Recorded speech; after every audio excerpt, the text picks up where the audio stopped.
So Jonah's tossed into the sea. And then he's swallowed by a big fish. It is not actually a whale that is mentioned, but at any rate, a big fish. I know of a teacher who was asking the boys after the story of Jonah, "What lesson do you get from the story of Jonah?" And the little boy said, "I get the lesson that people make whales sick." So Jonah is swallowed by a big fish. I was lecturing at the University of California last year, and at the end of the lecture I was asked questions, and one student said, "How was Jonah in the belly of the whale for 3 days?" I said, "I haven't the vaguest idea. But when I get to heaven, I shall ask Jonah."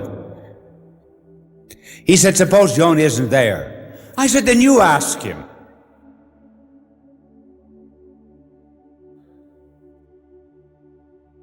So you have the prayer of Jonah in the belly of the whale. And then the whale spews him out on the land, and again God gives her the order, "Go and preach penance to the city of Nineveh." Now that's the story that was read to you as preaching of penance, and the king ordered it. But the very interesting part of the story of Jonah is left out. Jonah wanted the people to be destroyed. You see, God said, "I will destroy them if they do not do penance." Well, Jonah was afraid they would do penance, and then he would be accused of being a false prophet. And so Jonah went on a hill, and he was bald-headed. And he went on a hill overlooking the city of Nineveh, and the sun just scorched his bald head. And there was a little plant that began to grow, maybe a gourd, with a big leaf, and it shadowed the head of Jonah. And he was calm, peaceful, and cool. And then a little worm came and ate the plant. And then Jonah began to scorch again. And God said to him, "You had nothing to do with that plant. And now when it withers away, you are angry." And God said, "Shall I not be mindful of the 120,000 people in Nineveh who know not their right hand from their left? And their many cattle?" Now, this is the story of Jonah, God's concern for the Gentile people, for the missions really.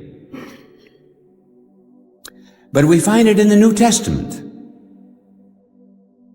in our lives. There will never be a resurrection.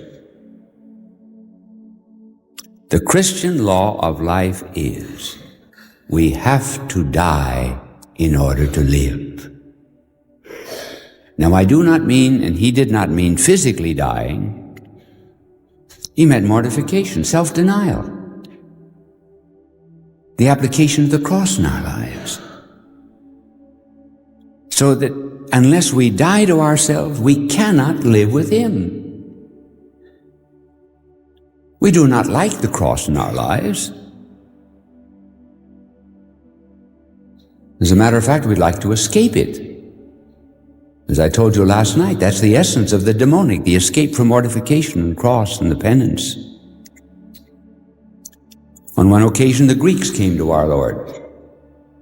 And we do not know what the Greeks asked our Lord. But we can guess it because of the answer of our blessed Lord to the Greeks. I think the Greeks said to our Lord, and this was within 2 weeks of his crucifixion, "If you stay here among these people, they're going to kill you. Why don't you leave this land? Come to Athens. We're the country of the wise men. We've only killed one great mind in our history, and that was Socrates, and we regret it ever since that we gave him that poison. So if you stay here, you will die. If you come to Athens, you will live." That they must have said because our Lord could not quote, for example, the prophet to him. He could not quote Isaiah chapter 53 and say, no, it has been prophesied of me that I must undergo Good Friday in order to have Easter. So he appealed to nature because the Greeks could understand that.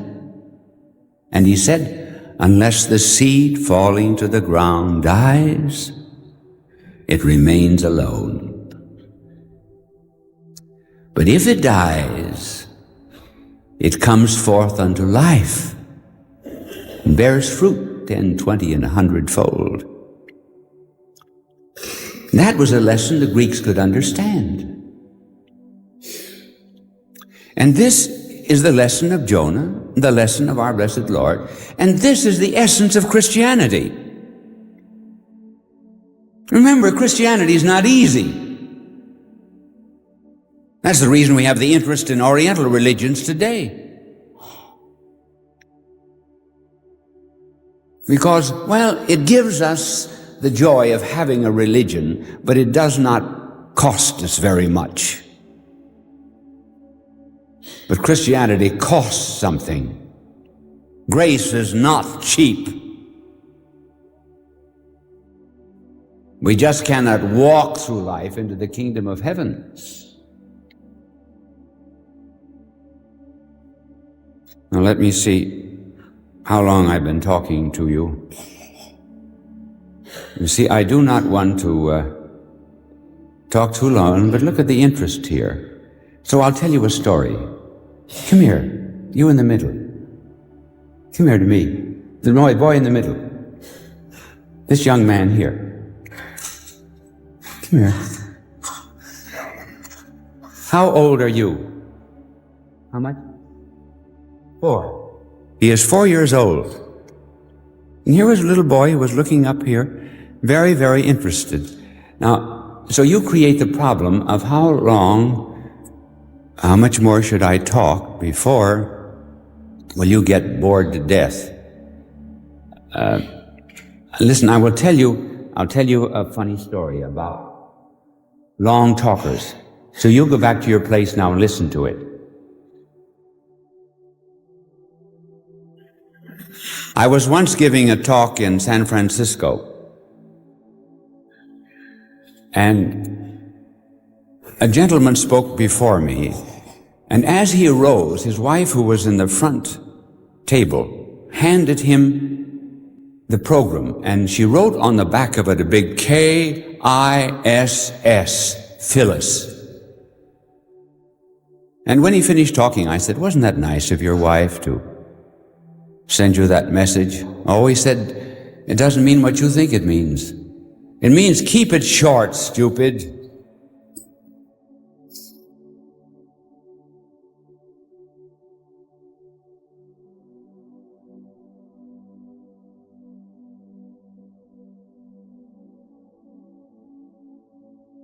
Now, coming back to the lesson of Jonah, our blessed Lord, and the Greeks, we have to work out our salvation. And there will be crosses in our lives that we make through mortification and self-denial, and then there are other crosses that are imposed on us. For example, sickness, particularly of children. Now, what do we do with crosses? Poor health, for example. And then injustice from others. Well, we have to unite it with our Lord on the cross in order to use it to purchase our eternal salvation.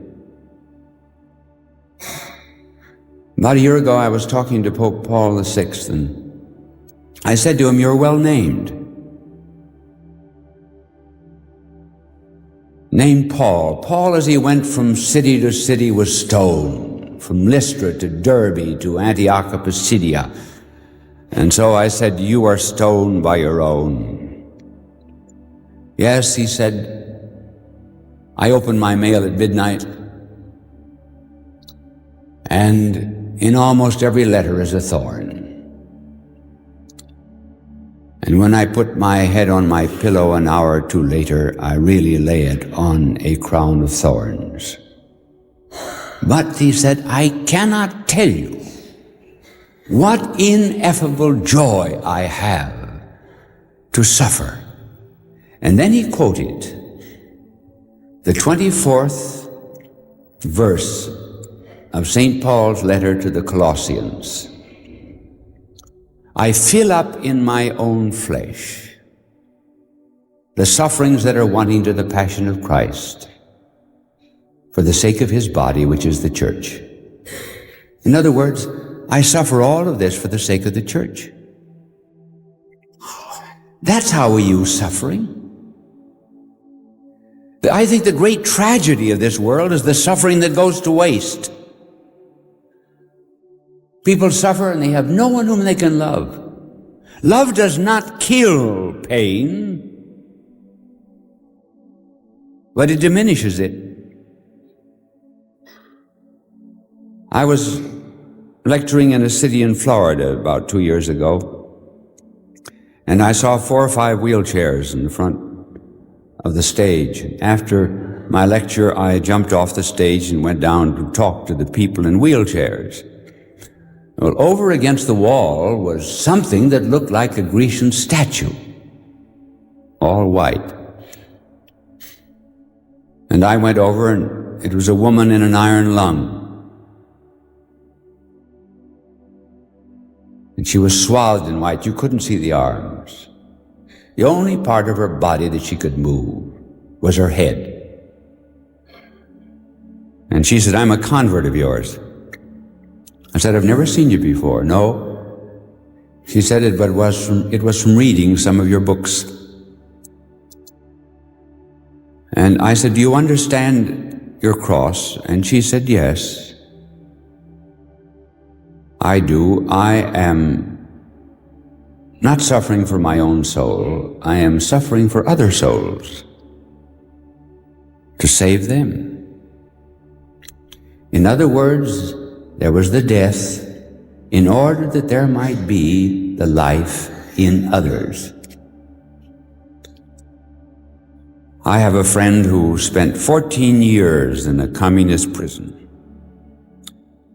and he was tortured during these years because he always preached the gospel of the Lord to the other prisoners. And he would be taken out from amidst the other prisoners as he was talking about the good Lord, and he would be put on a spigot and turned, and then his heels would be beaten with an iron rod as they turned him. And then he said another time, they put me in a cell with starving rats. And I said, what did you think about when you were put in a cell with starving rats? Well, he said, I thought about the words of our Lord on the cross. Eli, Eli, lama sabachthani.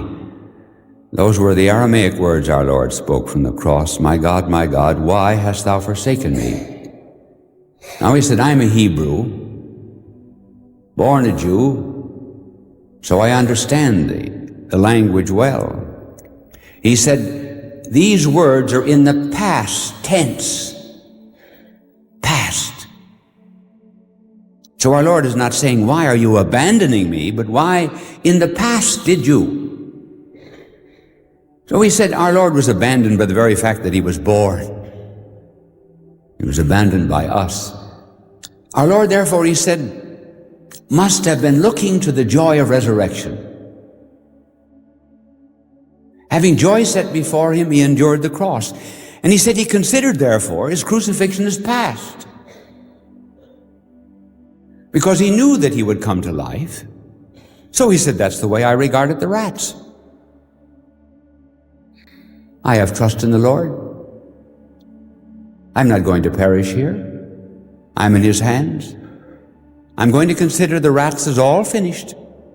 So he said some of the rats sat down and philosophized. They were too hungry to move about.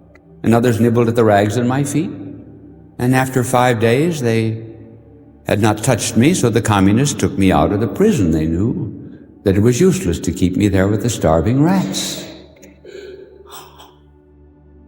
Summing it all up, as Christians, we have one law: Good Friday, Easter. Nothing is ever accomplished that is worthwhile without some self-denial and mortification. If you have a cross, bear it. It is His, and you will be glad of it and for it someday. Your salvation is assured.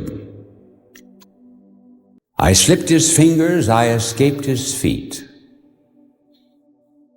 I ran and hid for Him I feared to meet.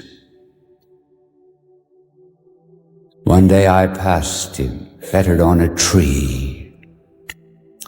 He turned His head and looked and beckoned me. Neither by speed nor strength could He prevail. Each hand and foot was pinioned by a nail. He could not run nor clasp me if He tried, but with His eyes He bade me reach His side. For pity's sake, thought I, I'll set you free. Nay, take this cross, said He, and follow me. And so did I follow Him who could not move, an uncaught captive in the hands of love. God love you.